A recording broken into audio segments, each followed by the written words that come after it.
నమస్కారం. ETV news కి స్వాగతం. ముందుగా ముఖ్యాంశాలు. వాట్సాప్ గవర్నెన్స్ సులభతరం చేయాలన్న చంద్రబాబు. శాఖల మధ్య డేటా కనెక్టివిటీ వేగవంతం చేయాలని ఆదేశం. అదనపు సేవలు చేర్చడంపై సూచన. ఏపీ బడ్జెట్ పై ప్రభుత్వ కసరత్తు ముమ్మరం. మంత్రులతో పయ్యావుల చర్చలు. శాఖల వారీగా ప్రతిపాదనల స్వీకరణ.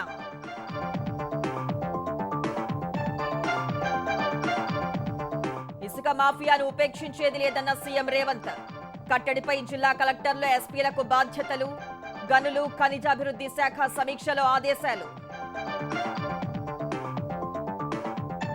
తెలుగు రాష్ట్రాల్లో పెరిగిన మద్యం ధరలు. తెలంగాణలో బీర్ల రేట్లు 15% వృద్ధి. ఏపీలో 10 రూపాయల చొప్పున పెంపు. పారిస్ లో ప్రధానికి ఘన స్వాగతం. ఫ్రాన్స్ అధ్యక్షుడు మేక్రాన్, అమెరికా ఉపాధ్యక్షుడు జేడీ వాన్స్ తో చర్చలు. కృత్రిమ మేధా సదస్సుకు హాజరు. కుంభమేళా భక్తులకు ట్రాఫిక్ కష్టాలు. జబల్పూర్ ప్రయాగరాజ్ మార్గంలో 350 కిలోమీటర్ల మేర నిలిచిపోయిన వాహనాలు. సంగం రైల్వే స్టేషన్ తాత్కాలికంగా మూసివేత. అమెరికాలో ఉక్కు, అల్యూమినియం దిగుమతులపై 25% సుంకం. ట్రంప్ సంచలన నిర్ణయం. నాణేల తయారీ నిలిపివేత.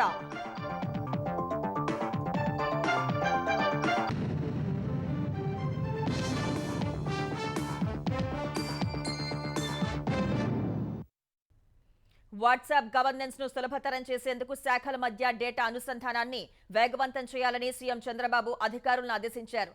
రియల్ టైం గవర్నెన్స్ పై సమీక్ష నిర్వహించిన ఆయన డేటా మొత్తం ఒకచోటికి తేవడం ద్వారా ప్రభుత్వ సేవల్ని మరింత వేగంగా, మెరుగ్గా అందించేందుకు వీలవుతుందన్నారు. ప్రస్తుతం అందిస్తున్న వాటితో పాటు అదనంగా అందించగలిగే సేవలను పరిశీలించాలని ఆదేశించారు. వాట్సాప్ గవర్నెన్స్ వినియోగించే వారికి సాంకేతిక అవరోధాలు లేకుండా చూడాలని సీఎం ఆదేశించారు. ఏపీలో 14,770 సీసీ కెమెరాలు వినియోగంలో ఉన్నాయని, శాంతి భద్రతల పర్యవేక్షణ, నేరస్తులను పట్టుకోవడానికి సాంకేతికతను ఉపయోగించుకోవాలన్నారు. నేరం జరిగిన వెంటనే సమీప పోలీస్ స్టేషన్ ఉన్నతాధికారిని అలర్ట్ మెసేజ్ వెళ్లి నేరస్తుల్ని పట్టుకునేందుకు సీసీ కెమెరాలు సహాయపడేలా చర్యలు చేపట్టాలన్నారు. శాంతి భద్రతలకు విఘాతం కలిగించే రౌడీ షీటర్లపైన ముందుగా నిఘా పెట్టి నేరాల నియంత్రణకు చర్యలు తీసుకోవాలని సూచించారు. వార్షిక బడ్జెట్ పై ఆంధ్రప్రదేశ్ ప్రభుత్వం కసరత్తు వేగవంతం చేసింది. ప్రస్తుత ఆర్థిక సంవత్సరంలో ఎంత మేర బడ్జెట్ కేటాయింపులున్నాయి, 10 నెలల్లో చేసిన ఖర్చు ఎంత, ఆర్థిక సంవత్సరం మొత్తం మీద ఎంత ఖర్చు చేయగలరు అనే అంశాలపై మేధో మథనం సాగుతోంది. ఆర్థిక మంత్రి పయ్యావుల కేశవ్ శాఖల వారీగా మంత్రులతో సమావేశాలు నిర్వహిస్తూ ప్రతిపాదనలు తీసుకుంటున్నారు. కూటమి ప్రభుత్వం ఏర్పడ్డాక పూర్తిస్థాయి వార్షిక బడ్జెట్ ప్రవేశపెట్టేందుకు ఆర్థిక మంత్రి పయ్యావుల కేశవ్ కసరత్తు ముమ్మరం చేశారు. వివిధ శాఖల నుంచి ప్రతిపాదనలపై చర్చలు ప్రారంభించారు. అన్ని ప్రభుత్వ శాఖల నుంచి ఇప్పటికే ప్రతిపాదనలు ఆర్థిక శాఖకు చేరాయి. కార్యదర్శుల స్థాయిలో చర్చలు ముగిశాయి. ప్రస్తుతం ఆయా శాఖల మంత్రులతో ఆర్థిక మంత్రి చర్చలు జరుపుతున్నారు. ఇప్పటి వరకు జలవనరుల శాఖ మంత్రి రామానాయుడు, గనులు, భూగర్భ వనరులు, ఎక్సైజ్ శాఖ మంత్రి కొల్లు రవీంద్ర, సాంఘిక సంక్షేమ శాఖ మంత్రి డోలా బాలవీరాంజనేయ స్వామి, గిరిజన సంక్షేమ శాఖ మంత్రి సంధ్యారాణి, మైనారిటీ సంక్షేమ శాఖ మంత్రి ఫరూక్తో సమావేశాలు పూర్తి చేశారు. ఆర్థిక శాఖ ముఖ్య కార్యదర్శి పీయూష్ కుమార్ సమావేశంలో పాల్గొన్నారు. ఆయా శాఖల ఉన్నతాధికారులు తమ ప్రతిపాదనలు ఆర్థిక శాఖ ముందుంచారు. ప్రభుత్వ ప్రాధాన్యాలు, మేనిఫెస్టోలో ఇచ్చిన హామీలు, వాటి అమలుకు ఏ స్థాయి కేటాయింపులు అవసరమో ఈ ప్రతిపాదనల్లో చర్చించినట్లు సమాచారం.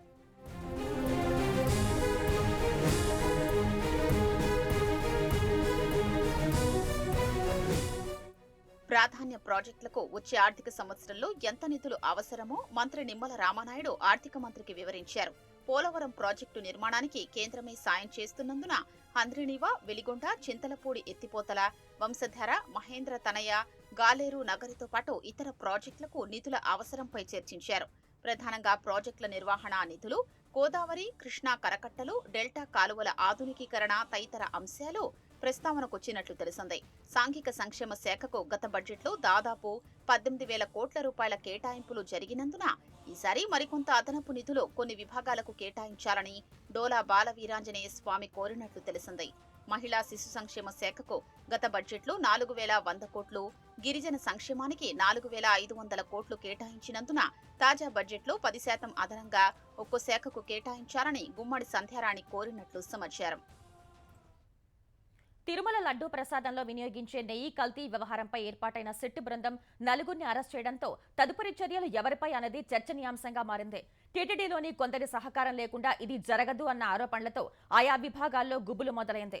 ఈ నేపథ్యంలో మరికొందరిని అరెస్ట్ చేసే అవకాశం ఉందని తెలుస్తోంది. అరెస్ట్ అయిన నలుగురు నిందితులు సాక్షులను ప్రభావితం చేసే అవకాశం ఉండటంతో వారిని కస్టడీకి ఇవ్వాలని సిట్ కోరింది. తిరుమల లడ్డూ తయారీలో కల్తీ నెయ్యి వినియోగంపై సీబీఐ నేతృత్వంలో సిట్ దర్యాప్తు కీలక దశకు చేరింది. శ్రీవారి లడ్డు తయారీకి వినియోగించే నెయ్యిలో తమిళనాడుకు చెందిన ఏఆర్ డైరీ, ఏపీకి చెందిన వైష్ణవి డైరీలకు సంబంధించిన నలుగురిని అరెస్టు చేసిన అధికారులు రిమాండ్ రిపోర్టులో కీలక అంశాలు వెల్లడించారు. టీటీడీకి నెయ్యి సరఫరా చేసే స్థాయిలో ఉత్పత్తి సామర్థ్యం వైష్ణవి, ఏఆర్ డైరీలకు లేకున్నా టెండర్లలో పాల్గొన్నాయని తెలిపారు. ఈ రెండు డైరీలకు ఉత్తరాఖండ్కు చెందిన భోలేబాబా డైరీ నెయ్యి సరఫరా చేసినట్లు రిమాండ్ రిపోర్టులో వెల్లడించారు. అదే నెయ్యిని వైష్ణవి, ఏఆర్ డైరీలో టీటీడీకి సరఫరా చేశాయని తెలిపారు. భోలేబాబా డైరీకి కూడా టీటీడీకి సరఫరా చేసే స్థాయిలో నెయ్యి తయారు చేసే సామర్థ్యం లేదని విచారణలో గుర్తించినట్లు సిట్ స్పష్టం చేసింది.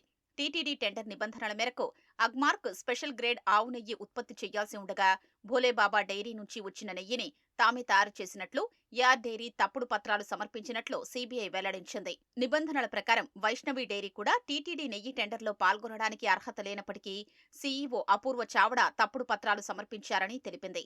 నెయ్యి కల్తీపై సిట్ విచారణ చేపట్టాక కేసుల నుంచి బయటపడేందుకు వైష్ణవి డైరీ డైరెక్టర్ల పదవి నుంచి పోమిల్ జైన్, విపిన్ జైన్ తప్పుకున్నారని, తమ డ్రైవర్లు సురేంద్ర సింగ్, సౌరభ్ కశ్యప్ను కొత్త డైరెక్టర్లుగా నియమించారని రిమాండ్ రిపోర్టులో అధికారులు వెల్లడించారు. పోమిల్ జైన్, విపిన్ జైన్, అపూర్వ చావడా తమ మొబైల్ ఫోన్లు ధ్వంసం చేశారని తెలిపారు.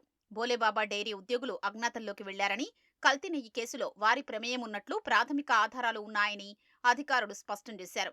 ఆదివారం అర్ధరాత్రి ఏ2 రాజు రాజశేఖరన్, ఏ3 పొమిల్ జైన్, ఏ4 విపిన్ జైన్, ఏ5 అపూర్వ వినయకాంత్ చావడాను అరెస్టు చేసిన సిట్ బృందం వారిని కస్టడీకి ఇవ్వాలని సిట్ కోరింది. త్వరలోనే మరికొందరిని అరెస్టు చేసే అవకాశం ఉందని తెలుస్తోంది. ఏఆర్ డైరీకి నెయ్యి సరఫరా టెండర్లు కట్టబెట్టడం వెనుక అధికారులతో పాటు అప్పటి వైసీపీ పెద్దల ప్రమేయం ఉందా అన్నది తేలనుంది. ఈ కేసులో అరెస్టైన నలుగురిని రిమాండ్ రిపోర్టులో ఏ2, ఏ3, ఏ4, ఏ5గా సిట్ వెల్లడించింది. ఏ8 కలీముల్లా ఖాన్ గా రిపోర్టులో వెల్లడించింది. ఇప్పుడు ఏ1 ఎవరన్నదే ప్రశ్నార్థకంగా మారింది. ఇంద్రమ్మ ఇళ్లకు ఉచితంగా ఇసుక సరఫరా చేయాలని ముఖ్యమంత్రి రేవంత్ రెడ్డి ఆదేశించారు. సాధారణ ప్రజలకు తక్కువ ధరకే ఇసుక లభించేలా చర్యలు తీసుకోవాలని అధికారులకు సూచించారు. ఇసుక మాఫియాపై ఉక్కుపాదం మోపాలని సీఎం తెలిపారు. కట్టడి చేసే బాధ్యతను జిల్లాలో కలెక్టర్లు, ఎస్పీలకు, హైదరాబాద్లో హైడ్రా కమిషనర్కు అప్పగించాలని ఆదేశించారు. అక్రమ రవాణాకు సహకరించే వారిపై వేటు తప్పదని హెచ్చరించిన సీఎం అవసరమైతే తానే స్వయంగా ఆకస్మిక తనిఖీలు చేయనున్నట్లు వెల్లడించారు. ఇందిరమ్మ ఇళ్లకు ఉచితంగా ఇసుక సరఫరా చేయాలని ముఖ్యమంత్రి రేవంత్ రెడ్డి అధికారుల్ని ఆదేశించారు. సాధారణ ప్రజలకు తక్కువ ధరకు ఇసుక లభించేలా చర్యలు తీసుకోవాలని చెప్పారు. ఇందిరమ్మ ఇళ్లు, ఇసుక రవాణాపై సమీక్ష నిర్వహించిన సీఎం నిర్ణీత ధర మేరకే ఇసుక అమ్మకాలు జరగాలని తెలిపారు. బ్లాక్ మార్కెటింగ్పై ఉక్కుపాదం మోపి పేదలకు ఇసుక అందుబాటులో ఉండేలా చర్యలు తీసుకోవాలన్నారు. ఇసుక రీచ్ల వద్ద తనిఖీలు చేపట్టాలని, అక్రమ రవాణాకు పాల్పడితే ఎంతటి వారినైనా ఉపేక్షించేది లేదని సీఎం హెచ్చరించారు. ఇసుక రవాణా పర్యవేక్షణకు ప్రత్యేక అధికారుల్ని నియమించారన్నారు. ఇసుక అక్రమ రవాణాను అరికట్టే బాధ్యత జిల్లా కలెక్టర్లు, ఎస్పీలకు హైదరాబాద్ పరిసరాల్లో హైడ్రాకు అప్పగించారని సీఎం ఆదేశించారు. విజిలెన్స్, ఎన్ఫోర్స్మెంట్ విభాగాలతో నిఘా, ఇసుక రీచ్ల వద్ద 360 డిగ్రీల కెమెరాలు, సోలార్ లైట్స్ ఏర్పాటు చేయాలన్నారు. ఇసుక స్టాక్ యార్డుల వద్ద కట్టుదిట్టమైన ఫెన్సింగ్తో పాటు ఎంట్రీ, ఎగ్జిట్లు ఏర్పాటు చేయాలని సూచించారు.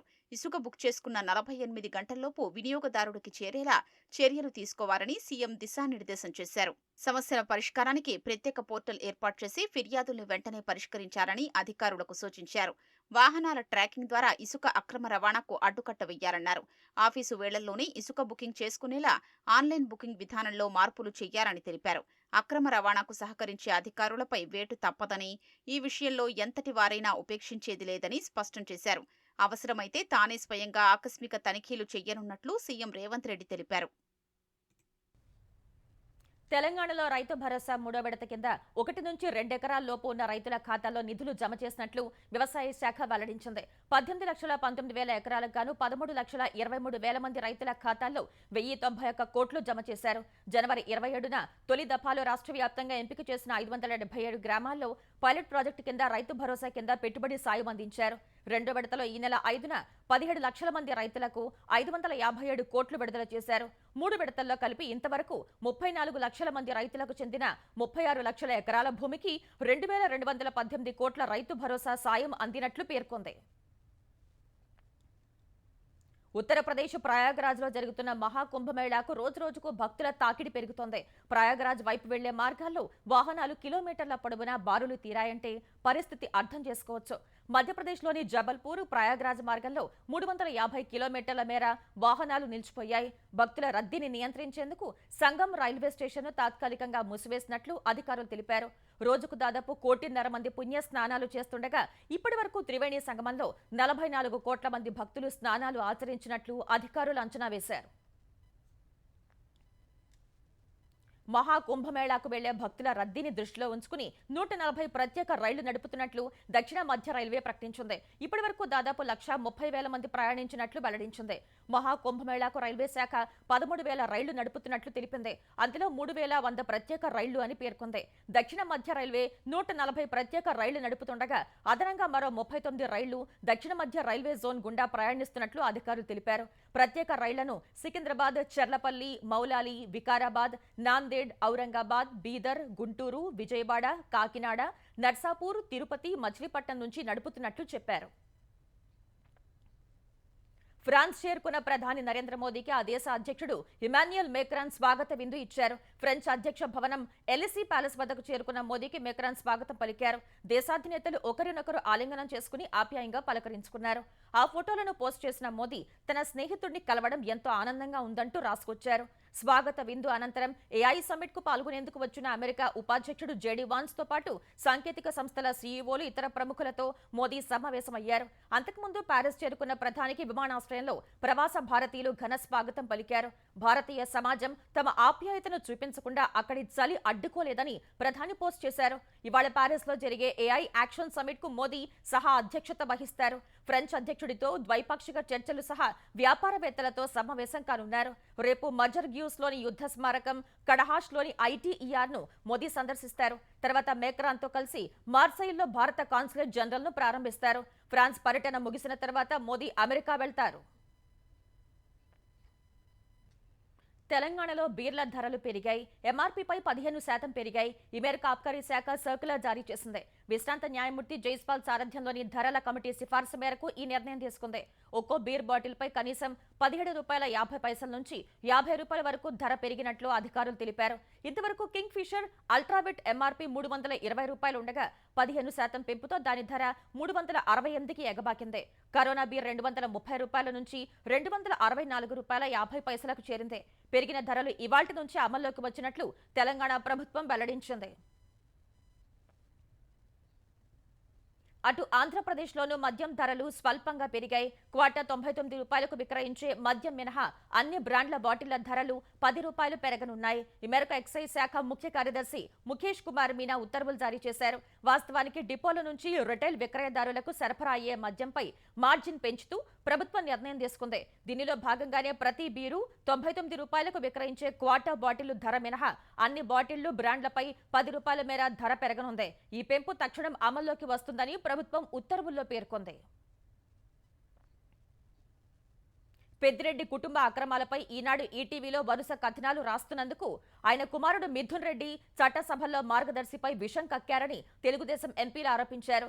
మిథున్ రెడ్డి మార్గదర్శిపై తప్పుడు సమాచారాన్ని పార్లమెంటు ముందు పెట్టారని మండిపడ్డారు. ఈ విషయంపై స్పీకర్కు ఫిర్యాదు చేస్తామని తెలుగుదేశం ఎంపీలు స్పష్టం చేశారు. వారి మీద ఈనాడు ఈటీవీలో ఆధార్తో సహా పబ్లిసిటీ చేస్తుంటే ఇప్పుడు దాన్ని దృష్టిలో పెట్టుకొని దీని అనుబంధ సంస్థ అయిన మార్గదర్శి మీద ఒక తప్పుడు సమాచారాన్ని సభలో పెట్టారు. దానిని మేము స్పీకర్ గారి దృష్టి కూడా తీసుకెళ్ళడానికి మీకు సిద్ధమయ్యాం. మిథున్ రెడ్డి గారి పైన 3,000 కోట్ల లిక్కర్ స్కామ్ ఏదైతే ఉందో విత్ ప్రూఫ్స్ బయటపడినాయి. అందుకు పాపం ఆయన మతి తప్పిందో మరి ఏమైందో తెలీదు, అపరిచితుడు 2 చూపిస్తున్నాడు మాకు పార్లమెంట్లో. మనం మాట్లాడే ప్రతి దానికి విత్ ప్రూఫ్ అది కరెక్టా కాదా అనేది చూసుకొని మాట్లాడాలి. ఎందుకంటే పార్లమెంట్లో మాట్లాడుతున్నాం, ఎవ్రీథింగ్ ఈజ్ ఆన్ రికార్డ్. అలాంటప్పుడు మరి ఎంతసేపు ఈనాడు మన రాష్ట్రంలో కొన్ని సంస్థలు ఉన్నాయి, తప్పుని తప్పుగా, ఒప్పుని ఒప్పుగా చూపించేది. అది పార్టీలకు అతీతంగా చూపించే సంస్థల్లో ఒకటి ఈనాడు, ఈటీవీ. అది మేము తప్పు చేసినా చూపిస్తున్నారు. మరి అలాంటప్పుడు ఒక వార్త పెద్దిరెడ్డి గారి పైన వచ్చినప్పుడు దాన్ని మనసులో పెట్టుకొని పాపం అతగాడు మార్గదర్శి పైన మాట్లాడుతున్నారు. చిత్తూరు డిస్ట్రిక్టు పెద్దిరెడ్డి రామచంద్రారెడ్డి గారి ఒక ప్రిన్సిపల్ ఎస్టేట్ లాగా అయిపోయింది. ఒక ఎగ్జాంపుల్ చెప్తాను మీకు. అక్కడ డైరీ ఎక్కువ ఉంటుంది చిత్తూరులో. పాల ఉత్పత్తిదారులు బయట లీటర్కి 35 రూపాయలు 40 రూపాయలకి పోతుంటే ఈయన పెట్టుకున్న డైరీకి 20 రూపాయలకి పోయాలంటే మొత్తం 20 రూపాయలకి పోయాలి, లేకపోతే ఆ రైతులు ఉండడానికి వీల్లేదు ఆ విలేజెస్. అలాగే గ్రానైట్ ప్రాసెసింగ్ యూనిట్లు అక్కడ మొత్తం 120 ఉంటే మన పెద్దిరెడ్డి గారు చెప్పిన రేటు పెట్టిన రేటుకి భరించలేక చెక్ యూనిట్లు అయిపోయి మొత్తం ఇప్పుడు 40 అయిందా ఉన్నాయి. అక్కడ మొత్తం క్లోజ్. అంటే ఇచ్చేదానికంటే అది క్లోజ్ చేసుకున్నది బెటర్ అది. సో ఈ విధమైన కృత్యాలు, ఈ విధమైన అడ్మినిస్ట్రేషన్ లేని పరిపాలన జరిగింది. అంతకుముందు బడ్జెట్పై లోక్సభలో జరిగిన చర్చలో పాల్గొన్న వైసీపీ ఎంపీ మిథున్ రెడ్డి మార్గదర్శి అంశాన్ని ప్రస్తావించారు. ఆ సంస్థ ఆర్బీఐ నిబంధనలకు వ్యతిరేకంగా డిపాజిట్లు సేకరించిందని ఆరోపించారు. రంగారెడ్డి జిల్లా మొయినాబాద్ మండలం చిలుకూరు బాలాజీ ఆలయ ప్రధాన అర్చకులు రంగరాజన్పై దాడిని ప్రభుత్వం సీరియస్ గా తీసుకుంది. సీఎం రేవంత్ రెడ్డి ఆయనను ఫోన్లో పరామర్శించి దాడి వివరాలను అడిగి తెలుసుకున్నారు. ప్రభుత్వం అండగా ఉంటుందని రంగరాజన్ కు భరోసా ఇచ్చిన సీఎం ఇలాంటి దాడుల్ని సహించేది లేదన్నారు. సీఎం ఆదేశాల మేరకు దేవాదాయ శాఖ మంత్రి కొండా సురేఖ రంగరాజన్ను పరామర్శించారు. భవిష్యత్తులో ఇలాంటి ఘటనలు జరగకుండా చర్యలు చేపడతామన్నారు. ప్రధాన నిందితుడు వీర రాఘవరెడ్డి సహా 6గురిని అరెస్ట్ చేసినట్లు పోలీసులు వెల్లడించారు. రామ సైనికుల నియామకాలతో పాటు ఆర్థిక సాయం చేసేందుకు రంగరాజన్ నిరాకరించడంతో ఆయనపై భౌతిక దాడికి పాల్పడినట్లు రాజేంద్రనగర్ డీసీపీ శ్రీనివాస్ తెలిపారు.